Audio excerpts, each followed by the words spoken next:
Herkese merhaba, nasılsınız? Umarım iyisinizdir. Türkçe öğrenme ile baş etme adlı dersimizin 72. bölümüne tekrar hoş geldiniz. Bu dersimizde Türkçedeki kaynaştırma harfleri S, N, Y ve Ş harflerini öğreneceğiz. Şimdi başlayabiliriz. Hello everyone, how are you doing? I hope you are doing well. Welcome back again to Challenge Learning Turkish Session 72.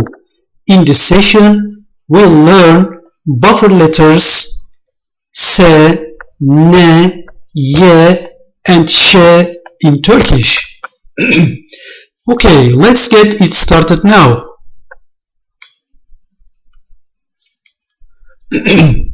Buffer letters are used to prevent two vowel letters coming in succession and separate them. This is the vital point in learning buffer letters. So their function is to prevent vowels coming successively. And all buffer letters are consonant letters.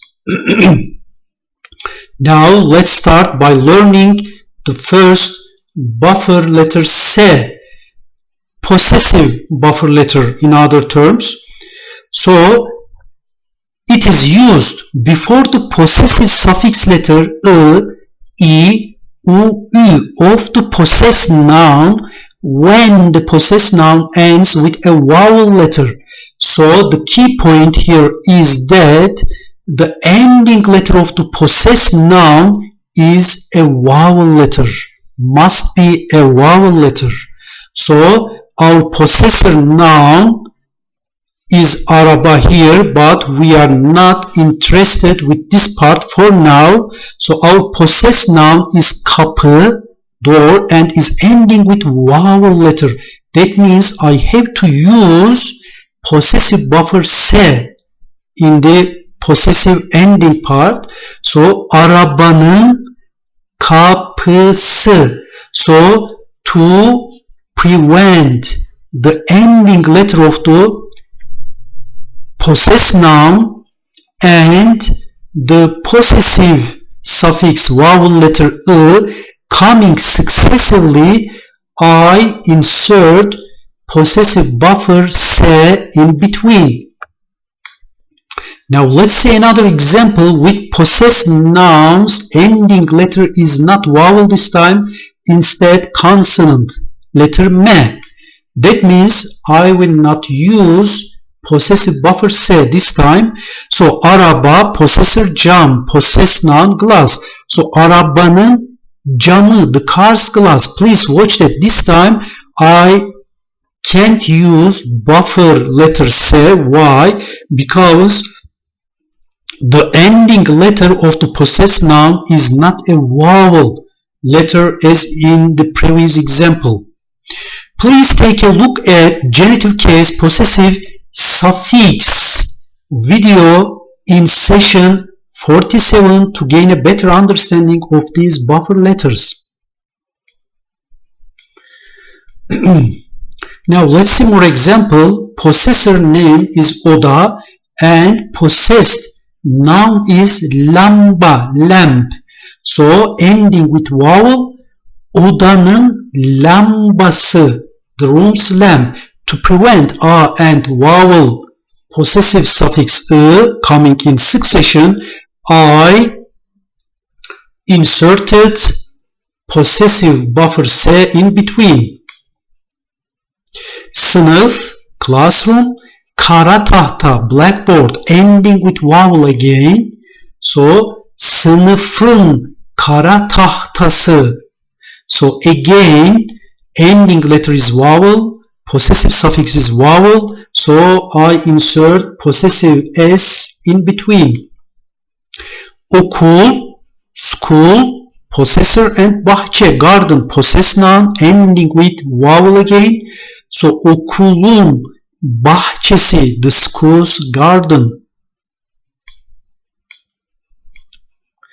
Another use for buffer S letter is with non-descriptive compound nouns where the second noun ends with a vowel letter. So here this time non-descriptive compound nouns.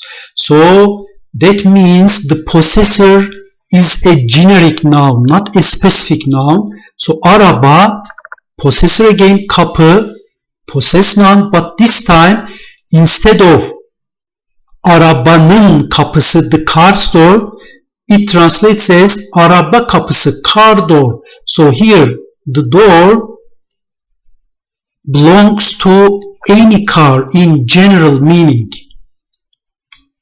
And again araba, car, and possess noun ending this time with consonant, not vowel. So again, like the previous one, araba camı, but we are not able to use buffer S here because of ending with consonant M. So in these cases, the possessor is not specific, it is generic, general noun. C. Buffer letter is also used when third person singular possessive adjective onun, which translates as his or it is the possessor of the possessed noun. Onun, which means his, her, it is, and araba again is the possessed noun. Again, possessed noun should be ending with vowel letter, must be ending with vowel letter. So onun arabası. Again onun, another possessed noun, this time kedi. So ending with vowel cat. So onun kedisi, his, her, or its cat. Now let's pass on to learning buffer letter ne. This time we will be interested in the possessor part. So n buffer letter is used before the genitive suffix possessor ending letter in, ün of the possessor noun when the possessor noun this time ends with a vowel letter. So the ending letter this time of the possessor noun must be a vowel letter to be able to use buffer ne. So possessor noun is here again araba, and again the same possessed noun as in the buffer S letter cases, kapı, but this time we are interested in this part, araba. So ending with vowel, that means I will be able to use buffer ne, arabanın kapısı. So we already learned this part. So possessed noun is ending with vowel, and that means I should use buffer se. But here in the genitive case part, so the possessor ending with also a vowel letter a. So to prevent this ending letter and the first vowel letter of the possessor suffix in coming in succession, I need buffer ne here to prevent a and coming successively. So now let's see another example. Possessor is ev and possessed noun again kapı. So this time, since the possessor noun ev is not ending with vowel, ending with consonant letter, that means I will not be able to use buffer ne in the possessor part like this one. So just directly I will add the possessor genitive suffix to the possessor, evin kapısı. So there is no buffer ne in this part. Again, let me repeat. Take a look at genitive case possessive suffix, session 47.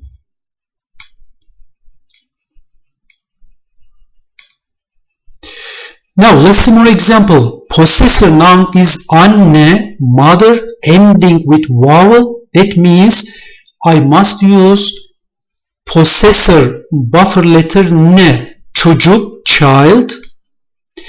Annemin çocuğu.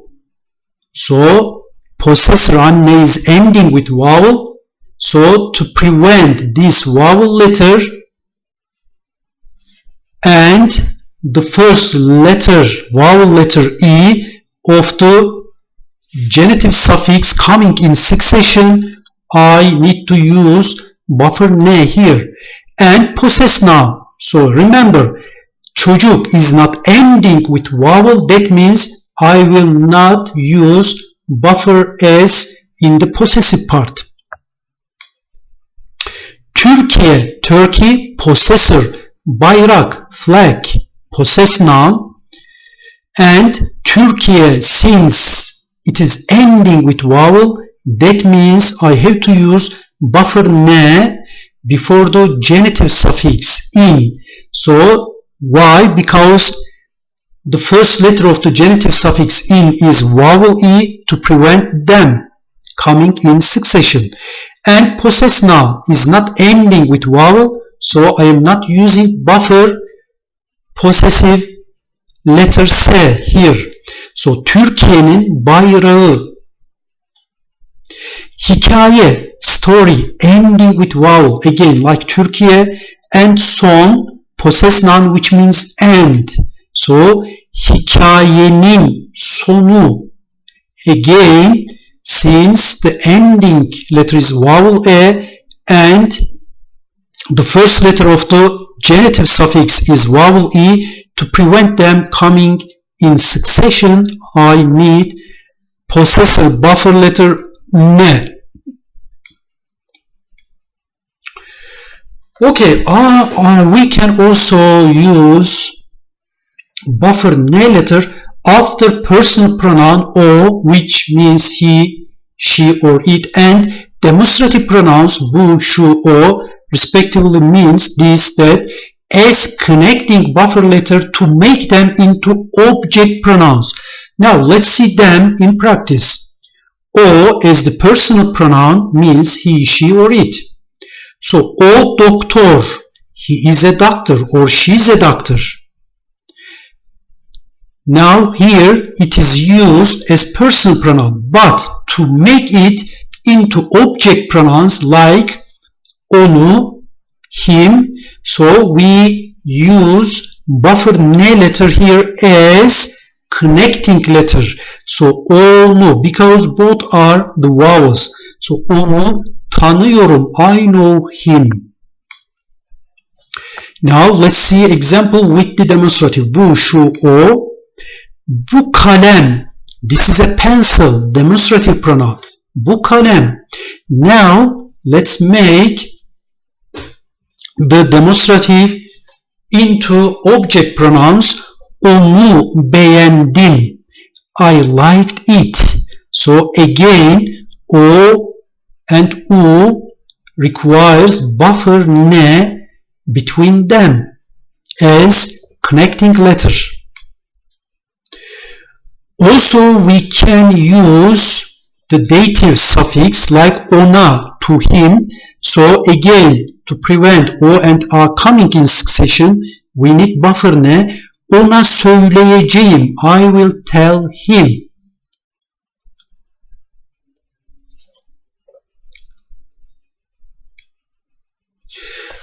Also, another usage of the buffer ne letter is after the possessive suffix.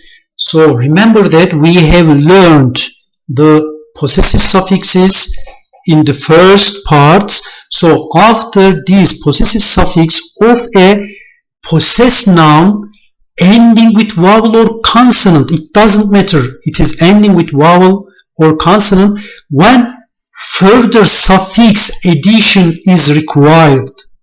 So let's see in example, onun arabası. So remember that onun araba was ending with buffer letter, with vowel letter a, so that means to put a possessive suffix I needed a possessive buffer letter s, which we learned in the beginning. Onun arabası.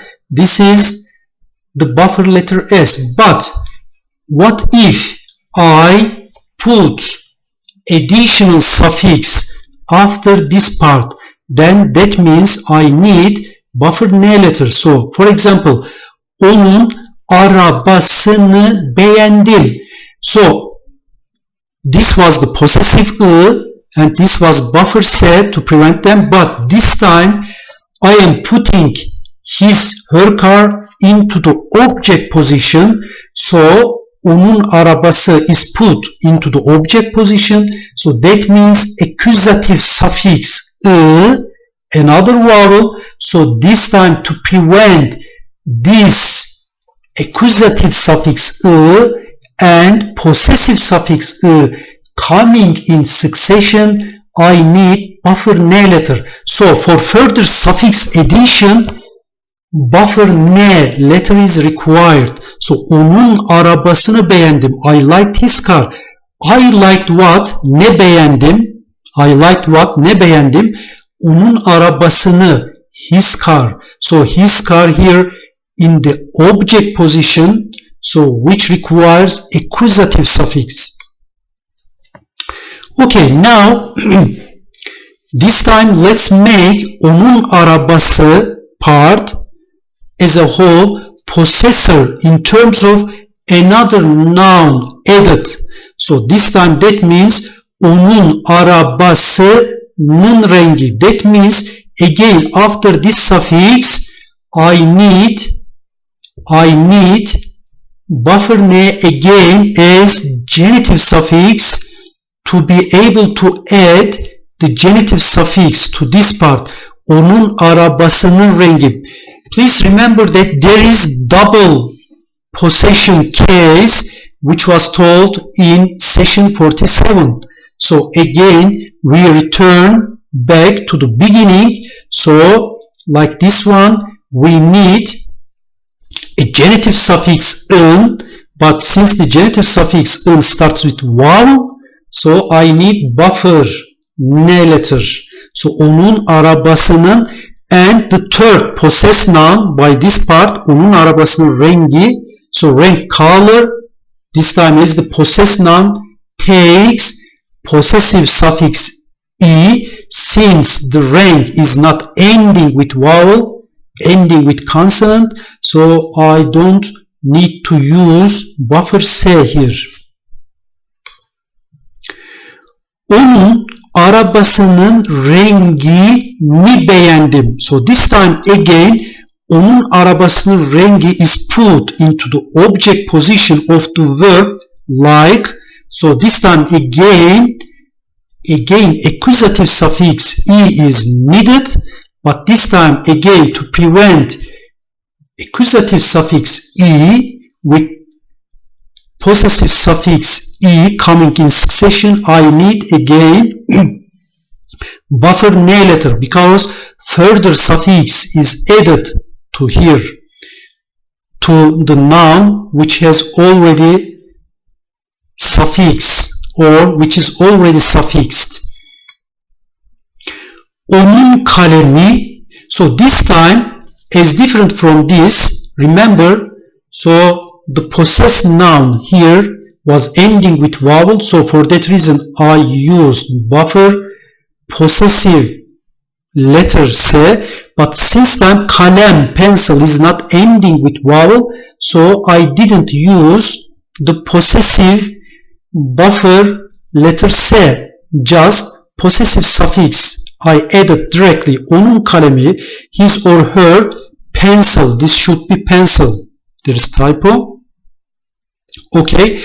Onun kalemini beğendim. Now, like we did here, again, we will put this time onun kalemi into the object position. So that means we need a buffer N letter because there is further suffix addition. So since I should use accusative E vowel letter, so to prevent this vowel accusative suffix E coming just after After the possessive suffix e, I need a ne buffer letter in between. Onun kalemini beğendim.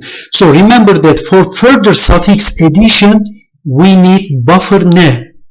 So this time onun kalemi is in the object position in the second sentence. So because this is the object of the verb like, beğenmek. I liked, what I liked, his pencil. Beğendim, ne beğendim? Onun kalemini. Now let's make double possession here this time. So onun kalemi will be possessor in terms of third noun added. So third noun will be possessed by this part. So that means again I need to add to this part genitive suffix in, but since genitive suffix is an additional suffix, I need a buffer ne letter.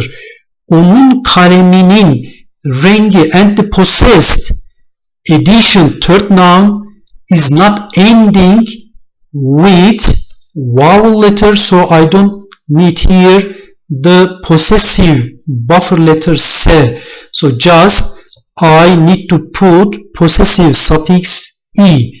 Onun kaleminin rengi, his pencil's color, or the color of his pencil. So the rule here is when there is a further suffix addition is needed to a noun which is already suffixed, then we use buffer ne letter. Onun kaleminin rengini beğendim. So this time onun kaleminin rengi is put into the object position. That means I need to use accusative e here, and again I should use buffer ne. Onun kaleminin rengini beğendim.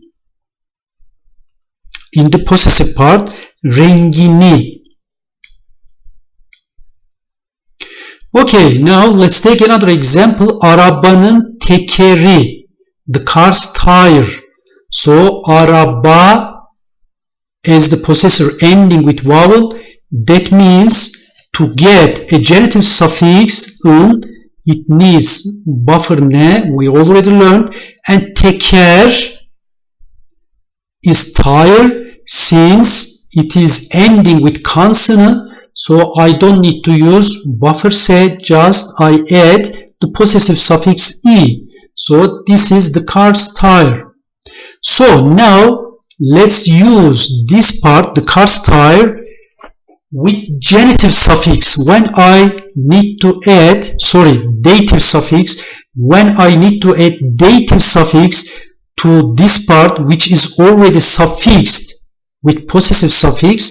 So the dative suffix was e or a in Turkish. So let's say arabanın tekerine baktım. Tekerine baktım. Since the dative suffix starts with vowel letter e or a, that means since this is considered as further suffix, so I need to use a buffer ne here.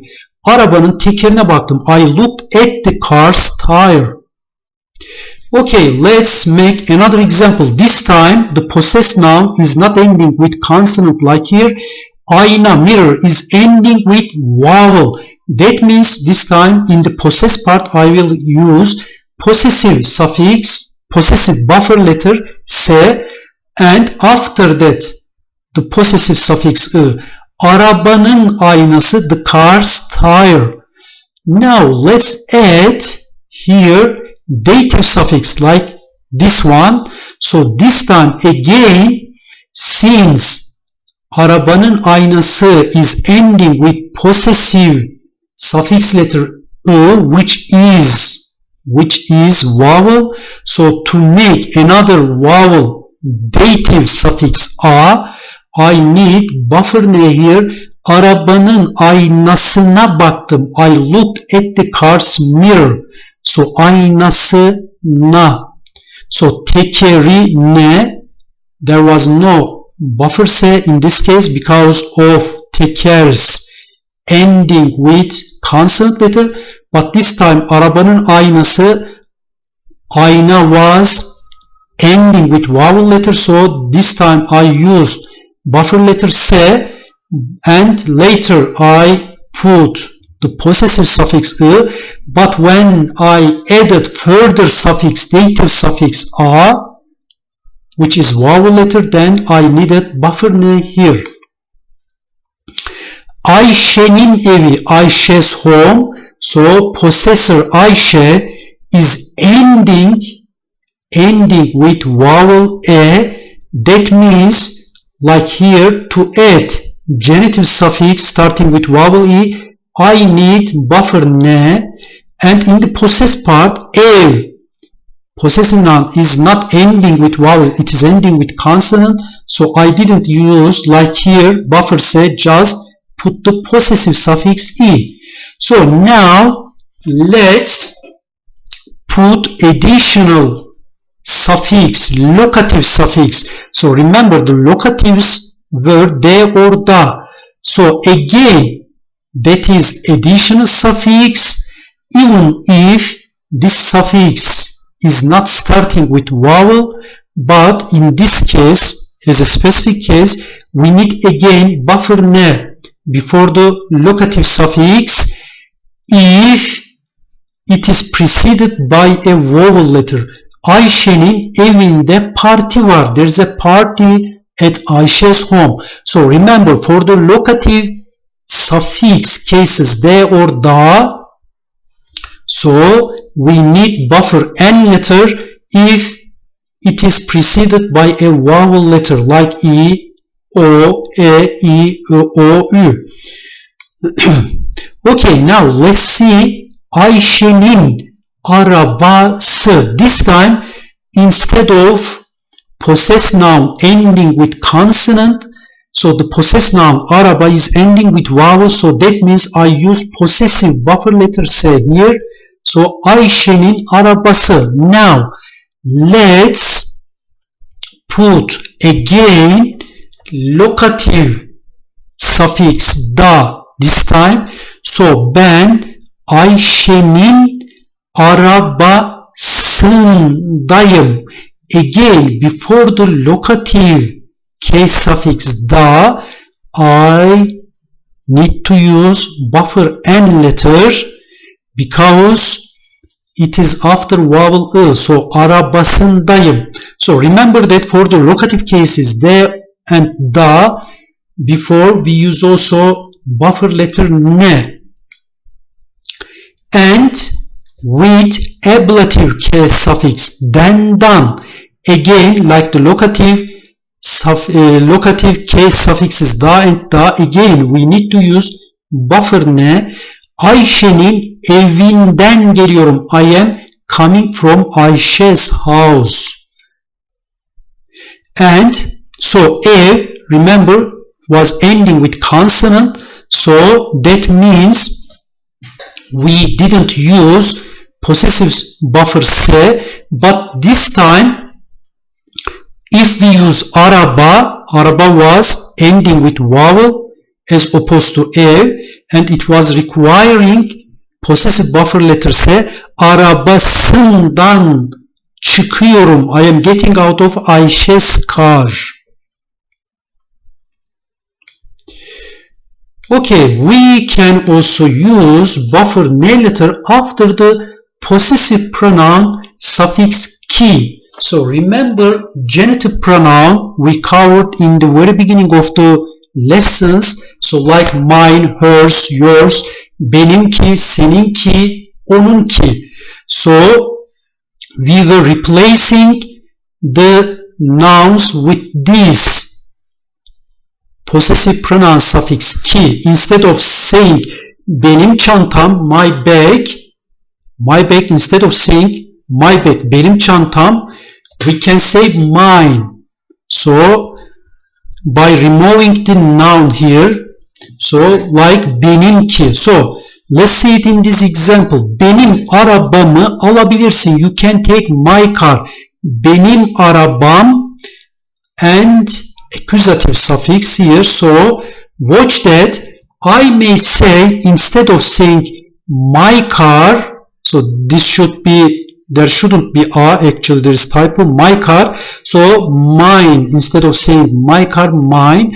So we remove the araba and we can replace the noun part here with the possessive genitive pronoun suffix ki and say benimki. So that means mine, but since it will be followed by accusative suffix like change to e because of the e letter of the suffix ki, so we need a buffer ne in between. Benimkini alabilirsin. Always we need buffer letter ne after the pronoun, possessive pronoun suffix ki. For example, onun arabası var. He or she has a car. Onun arabası var. Now, let's replace the noun araba with possessive pronoun suffix ki. Onun ki ni kullanabilirsin. You can use hers. So, instead of saying you can use her car, I state it with genitive pronoun, possessive pronoun, so hers, you can use hers. Onun ki ni kullanabilirsin. Again, after the possessive pronoun suffix ki, I need to use buffer ne because it is followed by accusative suffix e to prevent two vowels. So another usage of buffer letter ne is with possessive pronoun suffix ki. Now we are on the buffer letter ye, which has the most common usage. When a dative suffix e or a is added to the base noun, please watch that it is added to the pair form of a noun, adjective, verb root or adverbs, but again provided that they are ending with a vowel letter. So for example, araba is our base noun. So for example, when I need to edit a dative suffix like arabaya bak, so the dative suffix was a or e. So to prevent the ending vowel a and the dative suffix letter, vowel letter a coming in succession, I use buffer ye letter. Now let's say it with a noun ending with consonant letter, not vowel letter e. So this time I don't need to use buffer ye because while adding dative suffix e, because the ev is not ending with vowel letter like araba, ben eve gidiyorum. So no buffer ye, consonant ending of the noun here. So that means I am going home, eve. Literally, according to Turkish, it should be like I am going to home, but it is wrong in English. So ben eve gidiyorum. So even if I added dative suffix e here, vowel, but since the noun in base form is not ending with vowel letter, so I didn't use buffer ye. Let's see another example. Ankara, the capital city of Turkey. So ben Ankara'ya gidiyorum. So dative suffix is required here. So to prevent two vowels coming in succession, I need to use buffer ye here. Ankara'ya gidiyorum. I am going to Ankara, to.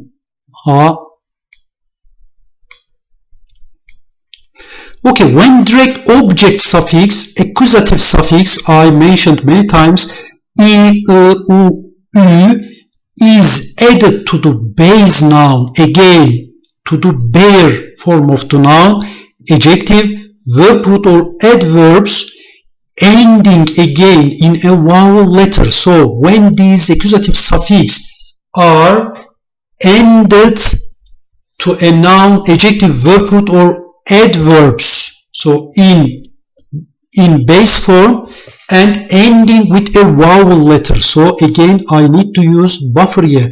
Araba, for example, when araba is in the direct object position as a base noun, then I need to add accusative suffix ı depending on last vowel. So depending on last vowel, but since the noun is ending with vowel letter and accusative suffix ı is vowel letter, I need buffer here. Arabayı gördüm. I saw the car. Now ev ending with consonant home. So ben evi beğenmedim. So ev is in the direct object position and taking accusative e, but since it doesn't end with vowel letter, so I don't need to use buffer here. Ben evi beğenmedim. No buffer here because of consonant ending of ev. So I didn't like the home. So ev is in the direct object position. Ankara. Okay, Ankara. This time let's put Ankara into the direct object position.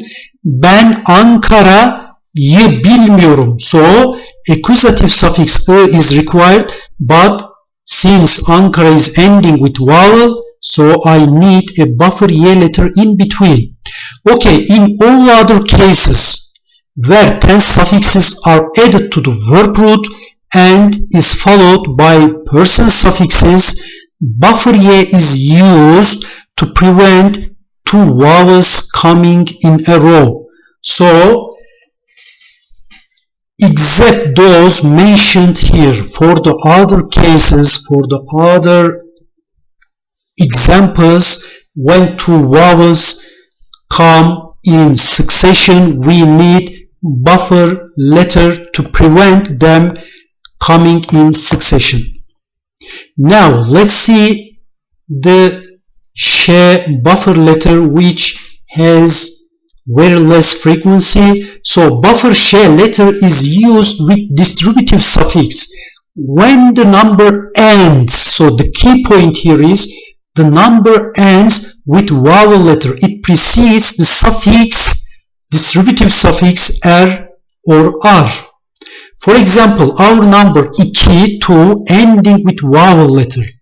So I need to use buffer because the distributive suffix er is starting with vowel. So in between ikişer ikişer to give the sense of 2 by 2 or in twos. And for example, let's take another number ending with consonant, not with vowel. That means we cannot use üçer üçer, 3 by 3 or in threes. So since the number is ending with consonant, there is no buffer usage here. 6, another number ending with vowel, 6. So altışar altışar, 6 by 6. Okay guys, thank you for listening to me again during this session. I hope you have found this session useful for you and liked it. If so, please don't forget to click on subscribe and like the video. Çok teşekkür ederim. Tekrar görüşmek üzere. Hoşça kalın.